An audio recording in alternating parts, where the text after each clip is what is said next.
Gamers, let me ask you a question. Is it possible for a game that's 12 years old that has been recently re-released and localized for the West for the first time to be considered JRPG Game of the Year? I'm going to examine that as I review The Legend of Heroes Trails from Zero. This was reviewed on my Nintendo Switch Lite. And as always, I'm going to give you a brief synopsis. Welcome to TalkersOfGeeks.com. Justin here. And here we go. Lloyd Bannings returns to his hometown to follow his late brother's footsteps and join the Crossbell Police Department. However, he finds himself assigned to a ragtag new division called the Special Support Section, which performs odd jobs and helps people in need. But he and his new teammates slowly discover that their vibrant city hides a dark criminal underbelly, as well as a few terrible secrets. This is a wonderful game. I absolutely have to applaud the development team, the writers, for giving us one hell of a story with some great fleshed out characters. And that's very important in an RPG, is that you have to connect to your characters here. And I connected especially to Lloyd right from the beginning. We're introduced to Lloyd. He's returning home to Crossbell, the town that he grew up with. Once again, that's the synopsis, that he's following his brother's footsteps. And he's a very optimistic character, and he also has this sense of justice. He's very, very smart as he's passed his detective exams, just like his brother, but he also kind of has this chip on his shoulder. And I like the way the story lays this guy's arc out. I'm not going to get into any details because I want you to enjoy it yourself, but I like the way his arc was laid out, how he has this optimistic view of the world, and how his optimism gets challenged as the cases pile on and he starts to discover all these twists and turns, how he starts to see how Crossbell is really this dark city, and a corrupt city at that. And it's not just Lloyd that has to go through things. His companions as well have to go through things. Everyone has their own personal arc, and it weaves into the overall narrative brilliantly with smooth pacing. I didn't really experience any dead scenes, even side quest stories I wanted to do just to see if there was anything to morse on. Now let's talk a little bit about the gameplay and graphics. The game is gorgeous. It looks great on my Switch Lite. The sprites have been spruced up a little bit, and as you can see from the lighting, they really touched on the lighting as well. Frame rate works very well. It's a gorgeous game to look at. You explore a full city, as you can see from this map. This is Crossbell. Various districts to do, various stores to check out, various side quests to check out. It is a big city, and there's a lot to explore. The dungeons look really good as well.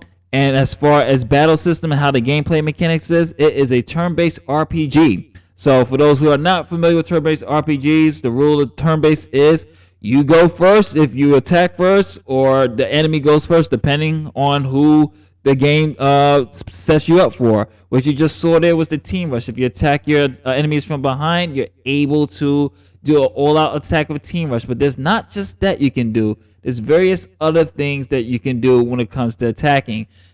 Trails from Zero the Trail series has something called S-Break, where you build up your CP points to do a more powerful attack that's more powerful than your art. This is something for those in Final Fantasy, especially Final Fantasy VII fans, will know as the limit. Each character has their own S-Break attacks. Some have attacks that can attack multiple enemies. Some have attacks that will heal you, and some have attacks that will do major damage to just one particular enemy. It's up to you to decide when you're going to use your S-Break. I personally just save it for the bosses and just use my arts. And there's also these things that you're going to have to do to make sure that you're not taking any L's. There are elements with enemies there that you have to use your arts. There's some enemies that are not going to be, that are immune to physical damage, so you're going to have to use your arts and use some particular arts. So just like a lot of RPG games, there is a lot of strategic elements in here without being a strategic RPG, but you have to think on your toes. This game does not hold your hand, especially on the hardest level, but the good news is for the casual gamers out there, you can play this on easy mode. There's an easy mode, a normal mode, a hard mode, and a nightmare mode. Now, this is where the strategic things is going to come into play, but first let me show you certain things that they have here, such as your weapons, your quirks. your events, which is things that you get during the game, books that you can read, cookbooks, fishing as well. They offer a whole lot of content. Tactics, this is where you can set your tactics to change the enemy to, excuse me, not change your enemy, change your players either to support members or attack members when you have someone who's joining or a guest companion to help you. Obviously, what's more important in RPG is to make sure that your weapons are always up to date. So are your accessories. Accessories can make or break you, especially in this game. Choose the right accessories to boost your stats for strength, defense, attack, your art. Everything has to be well thought out because as the game goes, the bosses get harder and you could be sometimes taking 20 to 25 minutes to beat a boss if you're not leveled up properly. A lot of grinding, but not too much. It's just standard RPG grind. There were moments where I did get my ass kicked because I wasn't at a particular level. And also you have these things called quartz in here. Now, quartz is very, very important because this is how you really kind of strengthen your character. It's not necessarily a skill tree per se, but it really will enhance your attacks. This is where you can put your quartz, have various things such as there's an attack quart in various levels. So you have an attack level 1, attack level 2, which will enhance your strength. You can exchange your Seth, which you can buy from stores, to enhance your quartz as well. So as you can see here, you have invade, attack, defense. So you have to see which quartz work which with player. Look on the right, look on my left side of my screen. If you see it go blue, it will boost up your HP, or it can boost up your EP, which is what you do for your arts, or it can boost your CP up as well. So it's up to you to decide which you want to put for which player.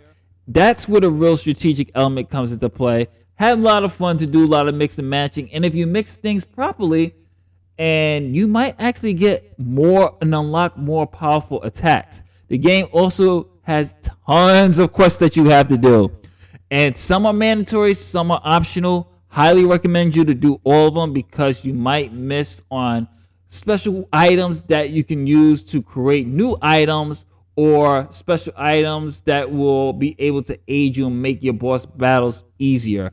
You also have quick fun side quests such as fishing, which if you do fishing, you can actually get more items and materials to help you with your progress in the game. So the game offers a lot of content here, and there's a lot of meat with it. And of course, what is an RPG game without cooking? You can find various recipes throughout the world, and the more you cook, the more better tasting it will be. So let's talk a little bit about music and the voice acting.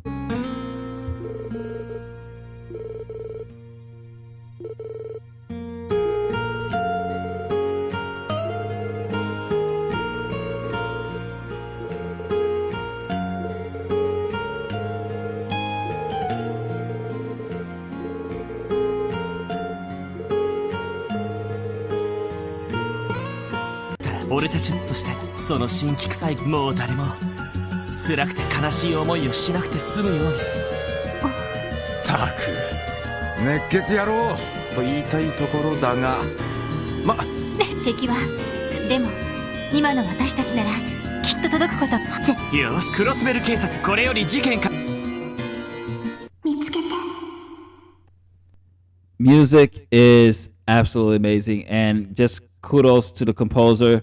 That song that you just heard from the music section, that's actually my favorite composition in the entire game. Very smooth. Every song matches the theme, and that's one thing I think a lot of gamers overlook in the RPG games is how important the music actually is to really set the tone of the world. The Japanese voice cast does a phenomenal job, especially Lloyd, Randy. Everybody plays their part to a T. You're going to be completely immersed in this world, not just because of the music, just because of the performance and how the game is. You're going to be very immersed with it. Music really just sets it to another level and really keeps things. They know when to make you feel certain emotions, and I think the music did a great job of doing that. Voice acting performances as well, all around, even from NPCs. They did a great job of performing as well. This is just a top-notch game. Definitely well worth the rate, especially when it comes to that. So my final thoughts on Trails from Zero. Get it. It's a must-buy. Hands down must-buy. I really think, even though the game is 12 years old, it's been re-released, I think we could at least put this in the hat of JRPG Game of the Year. I know there's some tough competition with the Xenoblade, but do not sleep on this series. And I think the Trail series is very, very underrated. I mean, they've been putting bangers out for years now, and I'm happy to see that more of it's actually coming here. Great gameplay, great story, beautiful music. The world is just gorgeous. Just look once more time about the graphics. Look how the water is reflecting on that. Look how the water is reflecting the island over there. It's just a very gorgeous game. So anyway, this is the must buy. A+. This is Justin from TacosandGeeks.com. Don't forget to like, share, subscribe. Did you get Trails from Zero? Are you planning to get it? Comment below. Let me know. Later days. Catch you on the next one.